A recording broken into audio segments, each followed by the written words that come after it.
I feel like a lot of League addicts don't realize they have to spend all their free time bathing in the salt rivers of Summoner's Rift. A large part of League addiction is that even though the game might feel like dog shit to play, you just can't stop and put it the fuck down. What if I told you there's a way that you can be playing less games and enjoying yourself even more? It's a win-win, right? You'd be a dumbass not to take the deal. The secret to this promised neverland, ladies and gentlemen, is to convert back into single-player RPGs. Recently, I've been telling my clients to trade in their League time for other single-player RPGs, and they've been seeing huge success. It's crazy really, because back in the day we ditched those games when League and other MOBAs first came out, but it turns out they're just more fun, these single player RPGs, and they're better for our mental health than League ever will be. In lieu of my clients seeing success, I'm going to create a mini series around why y'all should be playing more RPGs instead of League. It might have been more efficient to put all of these reasons to one big ass video, but I know y'all don't have the attention span to sit through it, and I need more fucking content, so here we are. In the first video of this series, we'll be discussing how single player RPGs are just a better form of entertainment than shit like anime, shows, and movies, and why you should consider making the switch over, especially if you're struggling with League addiction. If you guys are new here, my name is Raybees and I help people have a better relationship with video games, so you don't end up ruining yourself addicted to them. I spent about 12 years playing League and being addicted, so the videos that I make are content that I wish I would have seen when I first started out in gaming. If that sounds like something you'd be interested in, do the usual YouTube stuff and like and subscribe. So before I go into this video and the rest of this series, I'm going to give a quick disclaimer here. While most of these games are definitely a better alternative to League, I know that maybe some of you might not be able to run it on your PCs. Games like Cyberpunk, for instance, might be above your pay grade at this point in time, and that's completely okay. Trust me, I know what it's like. I spent the vast majority of my life playing on fucking Costco laptops. But it's up to you to find whatever games suit your circumstances without getting addicted. This video is more of an analysis on why competitive games in particular might not be the best use of your time, especially if you're trying to have fun. Just take the free information and do what you will with it. The reason why I say all this is because I don't want people missing the point of the fucking video and bitching out in the comments about how they can't play the games they want to because they can't afford the PC. Stop playing games in that case and get a fucking job or something, you stupid shit. With the disclaimer out of the way, now let's get into why single player RPGs are superior to shows and movies, and why that might be your ticket into breaking free of gaming addiction. Now, one of the biggest gripes I have with shows and movies is that you have to sit there like a fucking imbecile and just absorb the content that you see on the screen. You have no input over the plot lines, no direction of the screenplay, just sit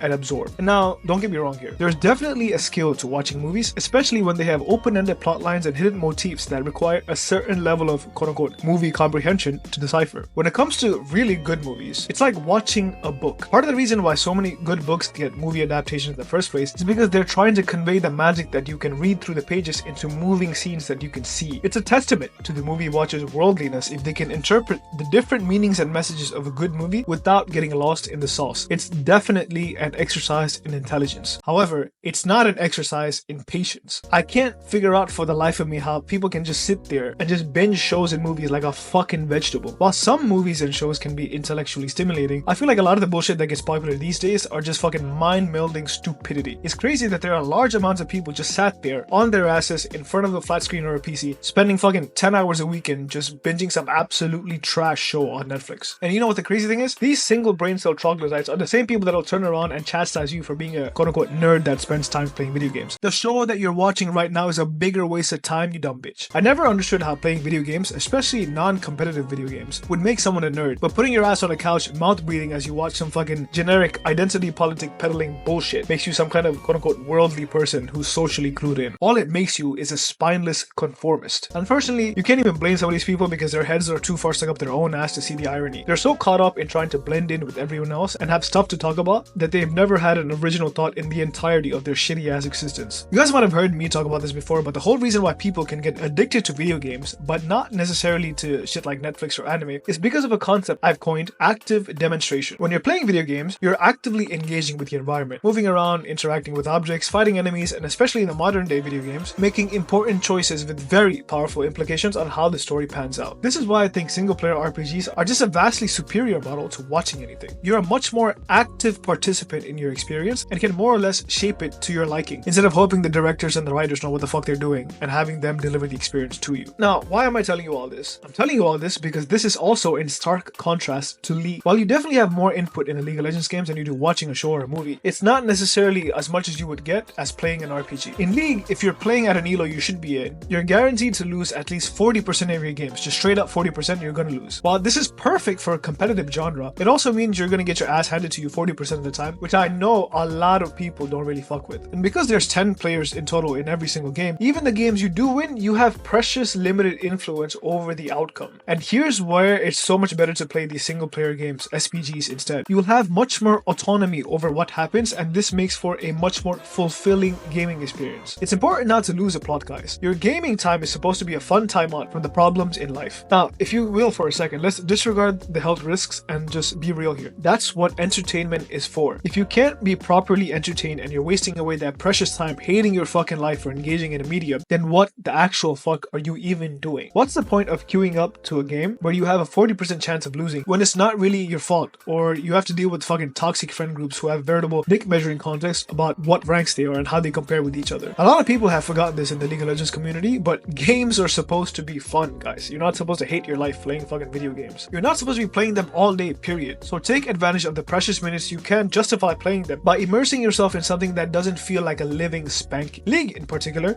is quite notorious for how shitty the gaming experience can feel. You can invest 2 hours of your free time into it and feel like crap for like 80% of it. The sad thing is that this kind of outcome is seen as normal and par for the course when it comes to the community. Like, of course I just wasted 2 hours of my life in an intense experience I definitely did not enjoy, but I'm gonna queue up again and hope things go differently this time. If I'm being real with you guys, it's only after I started playing games like Cyberpunk and The Witcher that I realized that I spent so much time, 15,000 hours over 12 odd years, playing League, and I hated almost half of it. Think about that for a second. Think about how many other people, tens of thousands around the world, if not millions, are absolutely hating their lives, sinking hundreds of hours into this fucking game. I've said it already, but it's worth repeating again. Games are supposed to be fun. If you're not having fun, stop playing the damn game. And if you can't stop, look yourself in the mirror and tell yourself that you have a fucking problem. Now, I know this is out of left field and this is by no means a political channel, but listen to Theo Vaughn's interview with Donald Trump here, where he describes his own cocaine addiction. Is cocaine a stronger up?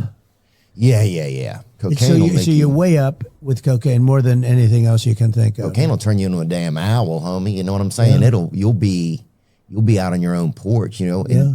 You'll be your own street lamp. You're freaking. And is that a good feeling? Well, no, it's horrible. A miserable feeling. But you do it anyway, just like the guy you're saying with the scotch.